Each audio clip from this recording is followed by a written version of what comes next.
It's a post-mortem on what jazz was and the learning of that and the learning of the anatomy of jazz, but it's not jazz per se, if you like, if you're a Puritan.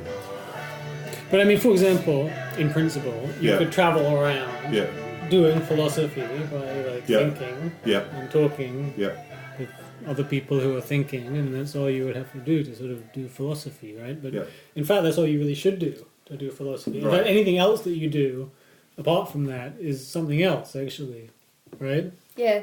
You know, and like that something else, you know, in the context of an academic system, is actually massively distorted. Well, it's sophistry. I mean, the moment you accept any payment for philosophy, it's sophistry.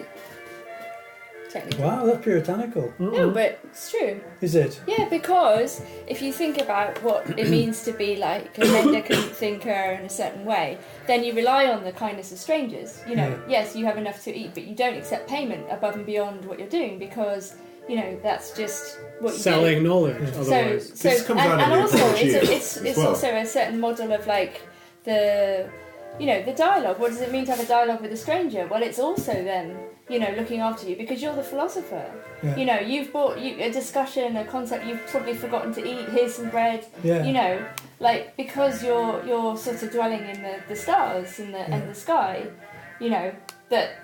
It's also it's quite monastic or somehow. Yeah, well, it's sort of like somewhere between a sort of like religious model, I suppose, and something else, right? So, you know, but it's like a kind of religion of the forms, right? Of you know, it is pure in a certain way. I don't think it's puritanical.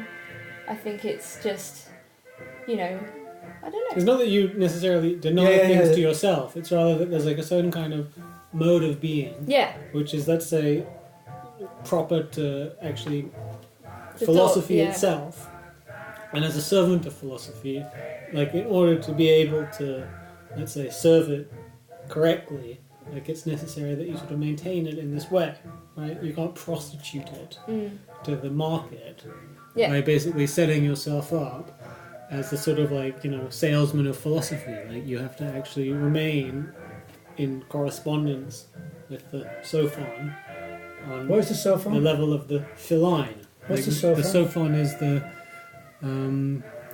it's like it from the soph in the philosophy. It means you know, knowledge or sophia, like the wisdom. Or wisdom. Yeah, also. Yeah. But why would the wisdom be resistant to its commercial expansion?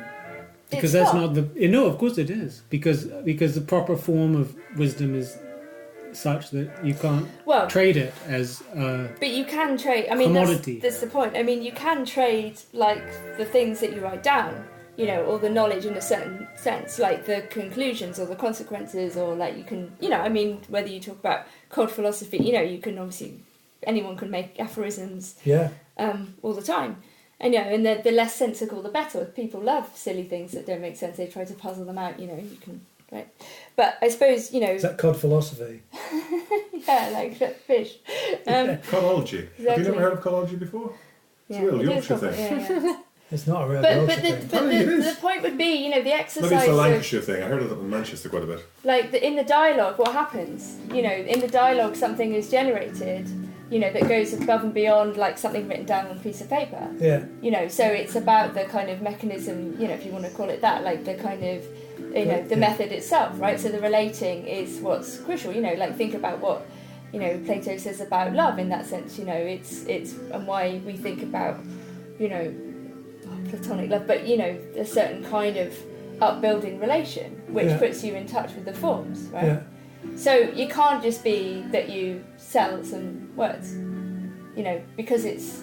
Because you have to be in dialogue. You don't by that means call down the sophon. Like you can't. Yeah. Like the sophon has to sort of. Like in a sense, like dwell. It must like you have to, and like it appears, right? Like a being appears in being. Dwelling.